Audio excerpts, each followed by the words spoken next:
Once again, thank you for coming. And one of the things that I'm excited about in the seminar is that it's one of the first few times that we are actually having a hospitality industry-focused event where we trying to address specific issues for this industry.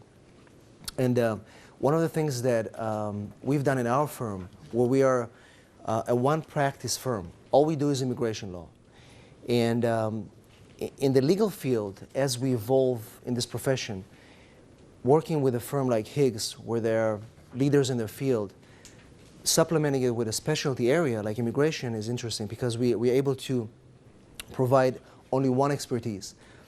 Even in our firm, we've decided that we need to specialize even within immigration. And we've decided that hospitality is one of those areas that requires us to be focused on one area and be able to offer help to employers who are trying to bring workers to the U.S. and also deal with the challenges of employees who are currently in the U.S. trying to work in this industry, which is a very complex industry because most of these workers are unskilled and the visas categories for them in the U.S. are virtually limited. And so I've collected a few statistics or some points that are interesting that you also have in your handouts. But one of the things is in this industry, unlike many others, is that shortage of workers is actually here and it's increasing. So with the economy being so bad, with everything that we're facing, we still have a problem finding qualified workers for this industry. And it's not like that there are no U.S. workers who are willing to do the work. They are. But the turnover of these workers is so bad that it affects the service of hotels and restaurants and people in the industry. In fact, when I work with HR professionals and people who are recruiting these workers, they complain and say, listen, if we train a front desk person, if we train somebody to work in a hotel, they need to know how we want to serve our customers. And if they're going to leave us after 2 months, the training starts again, we're going to lose money again. And this is really the challenge in this industry. The other interesting thing in the industry is that currently, and probably at this time we have more than 1.6 million of these employees are foreign-born or people that need visas or getting their green cards or some sort of other immigration issue. 1.6 million. This is a number that is just something that we have in our records, but it's probably even larger. And so dealing with immigrants, understanding how their needs, understanding what is right and what is not, understanding employment law. What can you do when somebody you suspect is undocumented because the documents they presented to you seem to be okay, but we're not sure about? Those are issues that really intertwine and are connected very closely with employment law. And this is some of the things that Jim and Sam are going to cover, but we always see it. Many companies are facing challenges compliance-wise. As the jobs in the industry increase, the qualified workers we're going to be trying to place is also going to be important to be able to determine what kind of workers are qualified for what positions. And for example, in the housekeeping division, we always have issues with workers that are questionably legal or illegal. We always have issues with turnover. And this is one of those areas where HR professionals are always concerned about it. Say, well, we need 20 or 30 positions. How are we going to know that some of these workers are qualified to be retained? How are we going to fill those I-9 forms? Those are issues that we always have to think about. And especially as our workforce is aging, many of our qualified, and we have a lot of hotels, boutique hotels that they have employees who've been there for 10, 15, 20 years. They're going to be retiring soon. Who's going to replace them? Are they going to be qualified enough to serve our customers? Are we going to be able to maintain the service level that is expected from us? The industry is changing in many ways. If you have somebody who's providing a bad service to your clients, 15 years ago, he would go to the manager, complain, and it's over. Today, he's going to go on Facebook. He's going to go on TripAdvisor. He's going to go on any of those websites, Booking.com, and he's going to say, you know what? This hotel is worthless. Don't go there. because their front desk person was rude to me, because this is what happened. And business is severely impacted by that. So right now, when people are hiring, you're thinking about what is the image this person is going to project when customers are going to come and interact with them. Is it really worth hiring that person? Because the damage he's going to create is it's impossible to explain. And all of you know that, what a bad rating can do to your hotel, to your business, to your, whether it's a hotel or a service provider. So, you know, even in our business, you know, when we hire somebody, we're always concerned about how they're going to interact with our customers. And you know, this is an interesting quote from the Carol Rossi. And you know, immigration is actually critical to the hospitality industry, because a lot of the qualified workers, a lot of the workers that are hardworking, that are willing to stay, are immigrants. They need the assistance of the corporations, the hotel, to be able to keep them, to be able to help them stay on board in this industry and be able to excel and be promoted. Because otherwise, if they feel that they are not being treated fairly, they're different from other workers, they don't have a future, they're just going to leave, and the hotel and the company is going to be suffering badly.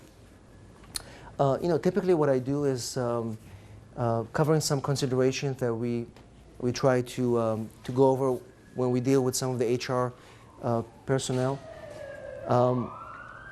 Hotels and companies that often hire foreign workers, they know why they're hiring them. They know the benefits. But companies that never did it before, they always ask me, well, why should we hire? Why should we take somebody who is not from this country? Why should we pay the money for the visas?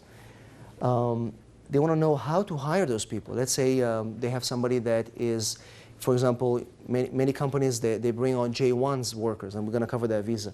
Those are workers that come for a year and a half, and then they leave. And many of them come from other countries. And what they do is they bring a flavor of their country to the hotel or the restaurant. It's a cultural exchange visa. And the benefit is amazing, because what they do, they bring their own country experience to the hotel or to the restaurant or to the company. And the customers who are coming to the hotel are experiencing the benefits of those people. And of course, it's important that when you deal with an employee who comes to you and either tells you that he needs sponsorship or he has some issues, how to handle the immigration issues.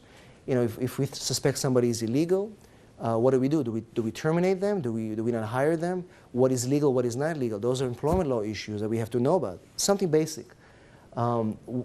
Every company needs to have a policy, a manual in place, how to deal with retention and hiring.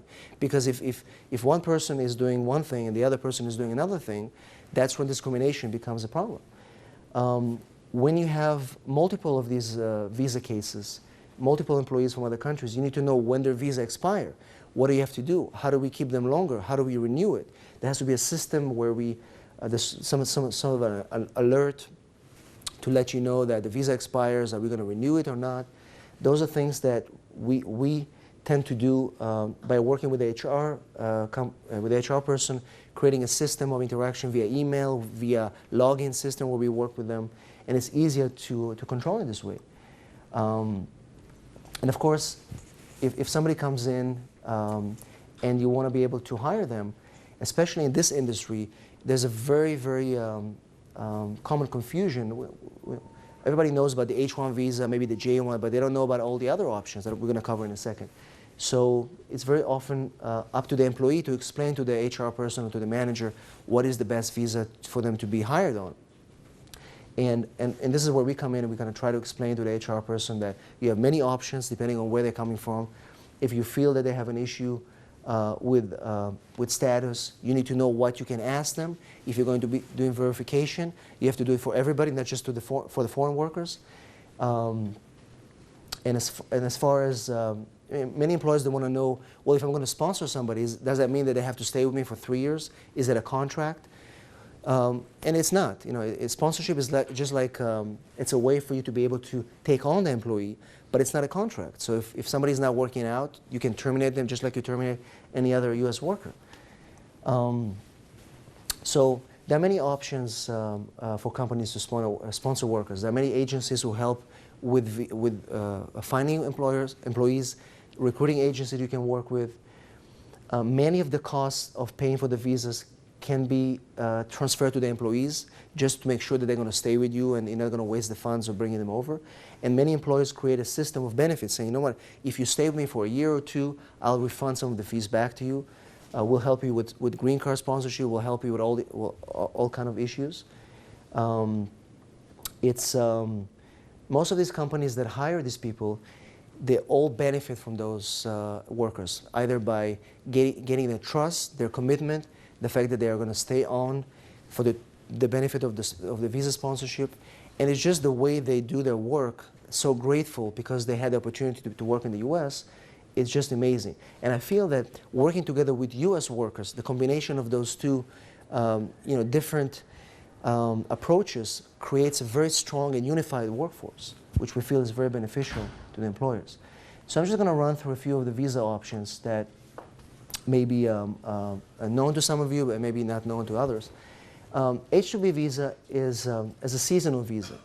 And this used to be the hospitality visa, the most common visa to be used by hotels, restaurants, and often resorts. I remember that we used to be, we did a case as a subcontractor attorney for SeaWorld. And they were basically, they had a problem where they couldn't find any suitable workers to stand as vendors because they said all the US workers that they had were either too young or they pretty much left through during the day. They started working at 8 o'clock and by 11 they left, they took off. They said it was too hot, it was just too hard. Some of the complaints, my back hurts. And so they ended up without any workers to cover the vending spots. So what they've decided to do, they've decided to turn to the H-2B visa, and they brought about 50 employees from two countries, from Jamaica and from Thailand. And this is kind of where we got involved. We were working under the recruiting agency's contract, and we helped facilitate the process. So what they had to do is they had to file a claim with the Labor Department. They had to file a petition explaining what is the position, what is the wage. There has to be a particular wage that they had to pay, which is not going to be less than any US worker. We have three categories. It has to be either a one-time thing, a seasonal job, or a peak load. In their case, it's a seasonal because during the summertime, they have so many people who come to work. And we got the Labor Department approval. We filed the case with immigration, and we got approved. So what they do, they get a blanket for 50 workers. Doesn't matter who they are. They're unnamed. Now, the advantage of this visa is that once you get a certification for all the workers, then you can either recruit them, or if you already have them in mind, you can select the workers. So with the 50 spots certification in mind, SeaWorld went ahead and selected the workers from the recruiting agency, and they ended up bringing about 40 of them over. So then we helped them get the visas at the US Embassy. Most of them got the visa. Some of these employees got denied because they tried to come to the US before, and they were at risk of coming back. So out of the 40, they got about 35 of them. And all these employees who came here, it was just amazing because the HR person told me, I had never seen them before. They were so grateful. They were just running in the morning to work. They didn't want to leave. They were so nice with the customers, even though the English wasn't so good. And the feedback that people got, the company got from the customers was just amazing. They got some replies on the website saying, this employee, not only he served us the food, but also when my son dropped the sandwich, he picked it up, he cleaned, and he gave me a new one. And so they felt that those people were not only committed to work, but also they were providing customer experience like never before. And so the H-2B visa is good for housekeeping, for many bulk positions that are needed. The only problem with the visa is that it's seasonal, so you can only get it up to 10 months. And so it's very important to time the filing of the visa to be able to get those workers on time. The H-2B visa is, like I said, good for 10 months. There is a numerical cap. Twice a year in April and October, they open up 33,000 visas. And so it's important to start the process at least 3 to 4 months beforehand.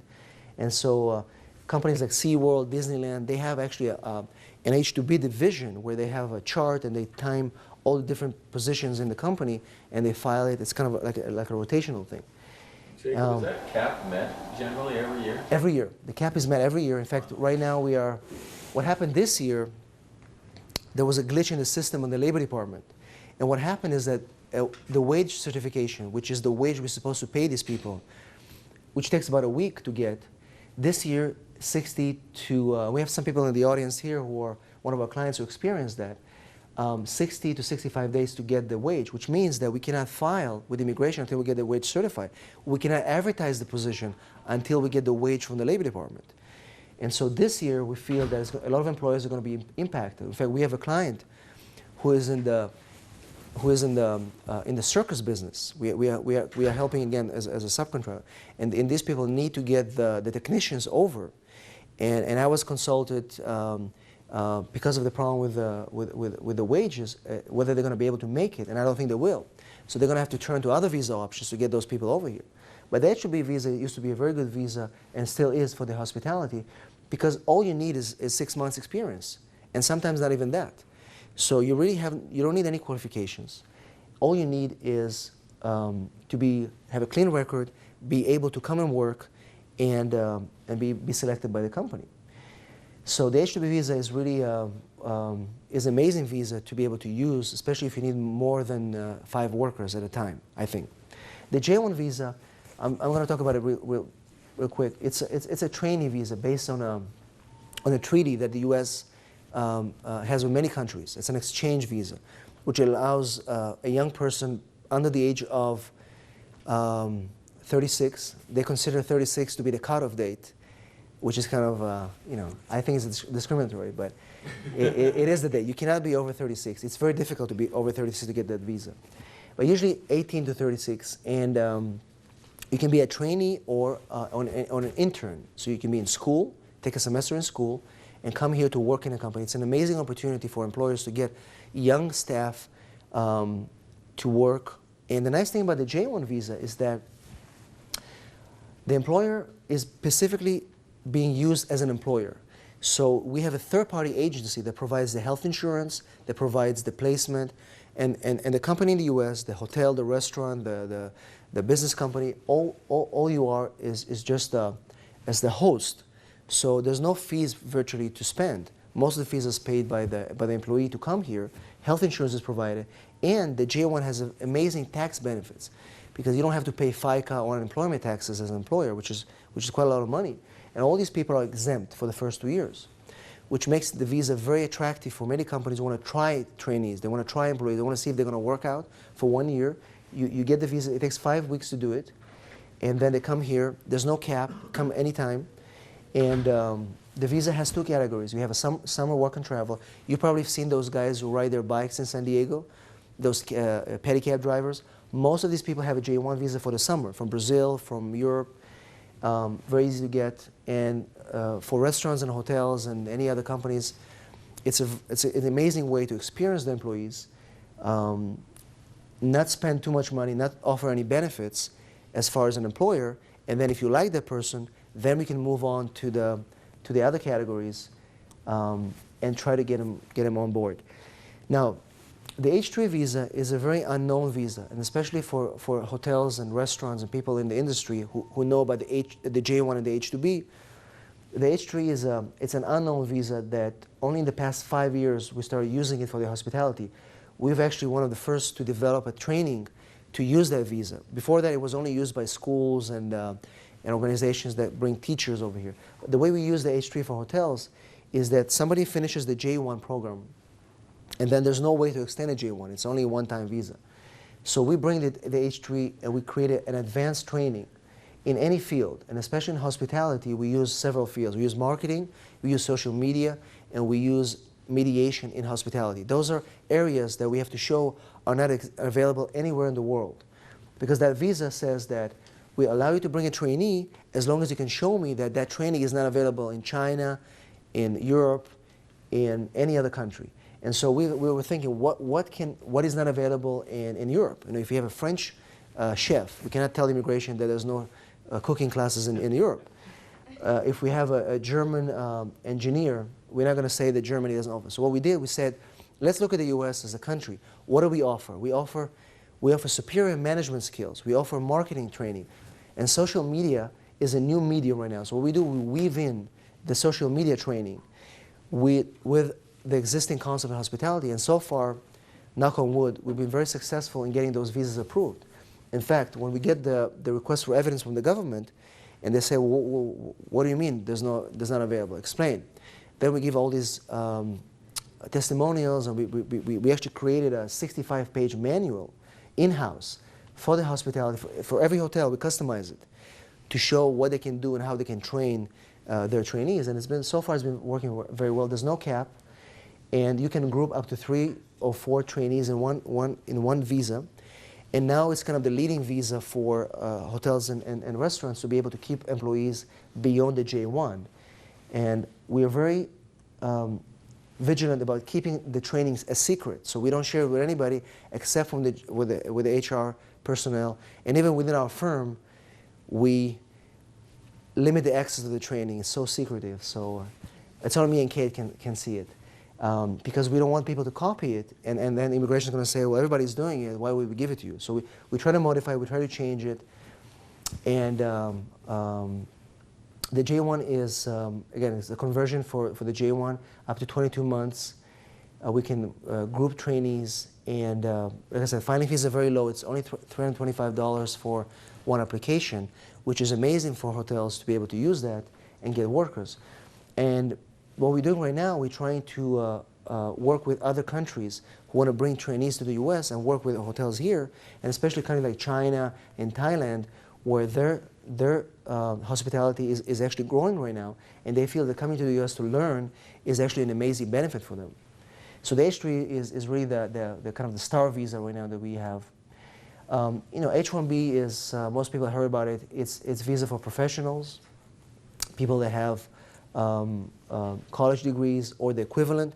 We've done we were the first firm to do the H1B for a chef, and the way we've done it is we use the 12 years experience of a chef, convert it to academic experience, and they were able to get the visa to work in a management position. So for hospitality, we can do it for front desk managers, senior chefs, marketing, PR. It's a good opportunity to offer this visa for somebody that you like and you want to keep them long-term as a benefit. It's a visa for 3 years and another extension for 3 years.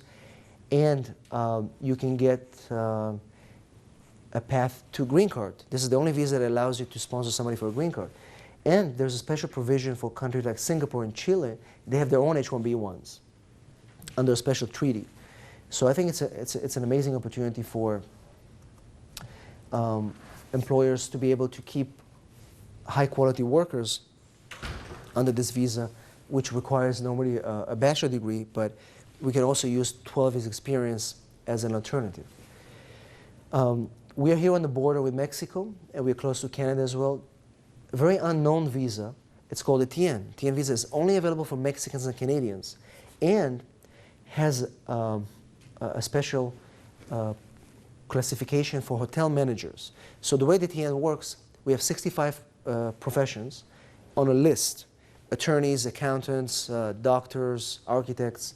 One of them is a hotel manager, which is kind of interesting. What we do is we use that category to bring in restaurant managers, any other senior hotel executives under that category.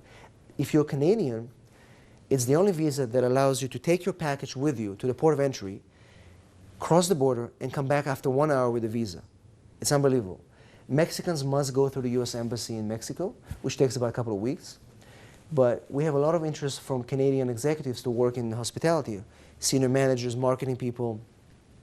And those people just show up at the port of entry with the package we provide to them, and they cross the border, cross the U.S. with their visa for 3 years. It's unbelievable. Mexicans, again, they do it at the embassy. The only problem with that visa is that it's a non-dual intent. So if they want to immigrate, if they want to become residents and green card holders, they must convert the visa to the H1.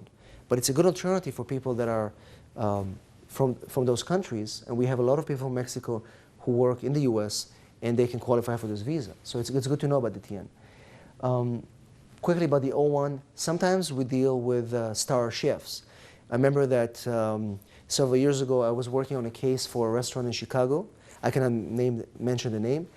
But they brought a chef from Spain, and his specialty was the way he prepares the meat. It's unbelievable. He has this kind of style where he carves the meats, he fills it with sauce, and that's what his specialty. He was a master in preparation of those meat dishes. He was so famous that in Spain he had his own TV show, and they managed to hire him under the O1 visa as an outstanding chef, somebody that was on television, on radio in Spain, and that's how they got him over here. And he was able to get the O1 visa fairly quickly. And I enjoyed working on the case because we learned a lot about dishes. I enjoyed working with him because he was an amazing individual, how he speaks, how he presents the food, and also learning about the media exposure that this person has. I mean, it's unbelievable what a chef can achieve in such a short amount of time, especially when you focus on one particular style of cooking. So the O1 is available for those particular individuals if you find them. Now, many hotels these days, Marriott, Hilton, they have branches all over the world. The L1 is a specific visa that allows you to move employees between your properties. So for example, we had a case where we worked with the Radisson Group, where they have a company, they have a location in France, and they wanted to bring one of their managers to the US. And the person had no education. He was a young guy, but he worked in this company for 5 years. And I said, you know what, he can come in as an L1B. He knows your operations. He knows how you deal with the customers. He has the skill to be able to train the front desk. Why don't we get him over here on an L1B? And that's what we did. So companies can do it back and forth, move workers. And it's a very good visa to know about because it's quick, has fantastic advantages if you want to move employees within your properties because they know about how you do it. And if they are married, and many, people come with families that want to move, they're concerned, can we work? None of the visas I mentioned before, except from the J1, allows you to get a work permit for your spouse. But the L1 allows you to get a work permit for your spouse. So imagine they come here for 3 years, work for your property, they're able to have their spouses work, which is absolutely amazing because some of the negotiations of the contract is, you know what, if we hire you, we're going to help your wife get a work permit, and it's part of the visa deal. So the L1 is an amazing visa to know about, and many companies forget about it. Now, I wanted to mention the E-visa because the E-visa allows people in the industry to become self-employed. And why is it important? Because some of these people that you want to work with, sometimes you cannot hire them for many reasons, because of their visa issues, because of their skill. Those people can't set up a company, and many of them do that. And I'll give you an example. We had a case where a large restaurant wanted to hire a marketing person. They just couldn't afford to hire that person, and they didn't really need him all the time. So that person said, you know what I'm going to do is, my attorney advised me I can do an E-visa. I can set up my own company. I'm going to be providing marketing services to you through my company. And then we'll see. After we do some work together, if we have enough volume, we'll consider the relationship. So that's what happened. He started doing this work. They were his main client for the first year. And after that, he managed to pick up a few other clients, and that pretty much became his main source of income, the E2. And so he didn't think about it, but we said, well, why lose that opportunity? They want you, but they can't hire you. Why not set up an E-visa? All he had to do is bring $50,000 from his country to his business, set up the operations, which is not that much money to set up a business anyway. And that's a great opportunity for entrepreneurs in the industry to set up their own companies or work with you as partners. So basically, most of these visas that I mentioned are eligible for premium processing. You can do it, if you do it from here, it's a fast processing. All of them can be filed at the embassy. All of them are eligible for change of status, and we can always amend the petitions if things change, if somebody is promoted. Quick, most of these visas allow you to get a green card for these people. It's going to be a topic for a different seminar, but it is possible. The way we do it is through a 3-step process: file with the Labor Department, then with Immigration Part 2, and adjustment of status. So if somebody is really good and you're committed to helping them get a green card, there is a way to do it. It's expensive and it takes many years in the hospitality, 5-6 years to get a green card, but it is possible. Before I transition to Kate, I just want to say that there's been a very scary shift in this industry. In the past year, we've seen so many raids, so many audits. I've never seen it before. Companies are being targeted, especially in the industry. Hotels, restaurants are being audited for I-9 compliance, for violations of hirings. We have, you know, a famous case in San Francisco. The chain of Chinese restaurants was raided. Justifiably, they had a bunch of slave labor in that restaurant. Many employers in the past few years received the no-match letters from Social Security Administration. You cannot ignore it anymore. E-Verify is becoming very common to use. I'm just going to say in one sentence. This is going to, from what we understand, enforcement is going to increase. They're going to be doing more and more verifications, and employers are going to be penalized not only by fines but also criminally. They're going to be prosecuting employers, and they're going to be sending them to jail. And that seems to be the trend with this administration. I don't think it's going to change. I think there was an article in the paper last week about Right. French Gourmet, I think. Well, the French Gourmet, they were raided about a year and a half ago, and he was actually the first guy to be prosecuted federally. He's actually going to jail. And there's another restaurant in North County that is going through the same process right now, where they're being investigated, and their owners are going to be charged with harboring illegals because they knew. And the reason is because, like I said, bottom line, if you have an immigration policy in place, if you are prepared, if you can show that you've done something to avoid it, but it happened, it's a huge defense mechanism. So with this in mind, I will let Attorney Powell take over and tell you everything. Thank you so much. Oh, I'm sorry. Go ahead. You said companies should have a policy. What Okay. type of language should you have in the policy itself? Well, basically what it is, the language itself is, it's a system. The system is where we create a folder, or we assign somebody, we call our immigration compliance person. And that person has a folder. In that folder, they have everything that they need to know about what do we have to do to identify if somebody is legal or illegal, what do we have to do if somebody is undocumented, if we determine that they are, all the policy, and have some sort of a training that you do twice a year to the employees. If you have that in place, if they raid you, and they still decide to prosecute you, say, listen, we tried. Here's our policy. It just happened that we couldn't detect that person. And this is an amazing tool to be able to reduce the fines and the liability because you tried to do it. That's what I'm talking about. And I'll be happy to share with you some of the tips that we have at the end of the conference and even email you some information. But that's what they're looking for, something to show what did they do to mitigate the damage? Or did they close their eyes and say, listen, we didn't know? And that's a very important tool because it helps a lot in litigation to the attorneys defending you to show that you tried. Okay. And what we're going to do is, okay, go ahead. Sorry, also a quick Yeah. question. With regard to all these various visas, obviously Okay. they all have a specific date range. Okay. So what, in working with, you were saying HR professionals, what is your guidance or advice? They have a what? A date range? Yes. Okay. So for example, the H-2B, you mean as far as the validity of period, or? Yes, the validity. So the H-2B is 10 months maximum, Right, which so means that each one has a specific. the H-1 has a 3-year and then another 3 years, 6 years total. Right. J-1 is a year to 18 months. The TN is up to 3 years. The H-3 up to 22 months. So my question actually is, how do you advise HR professionals to keep on top of? Okay. the So expiration? the way we do it is that we either help them set up a tickler system where there are many services for free where you can sign up, and it's part of your calendar, where you get an email 3 months before, says, Tanya is going to expire. Or some of our companies, we actually do it for you. Well, basically, if we do the case, we'll send you an email, say, Michael is going to expire in 6 months. He's on a J1. What are you going to do with him? Then you're going to come back and say, you know what? He's not working out for us. We're not going to renew his visa. Or, you know what? We want to keep him. Is he going to qualify for the H3? So we do the discussion 6 months before. So either we alert you, or you set up your own alert system in your calendar for every employee to get an email every week until you close it. That's the best way to do it. That's how we keep track of our cases. So, but it's very important to know, because if you wait too long, then it's too late. Then I have to go back home, and then we don't know if they're going to come back. So I'd say 6 months is the key, and it's enough time to do all the visas. If ICE should, for any reason, obviously, show up and you have expired work authorization. Just run. I'm just kidding. No.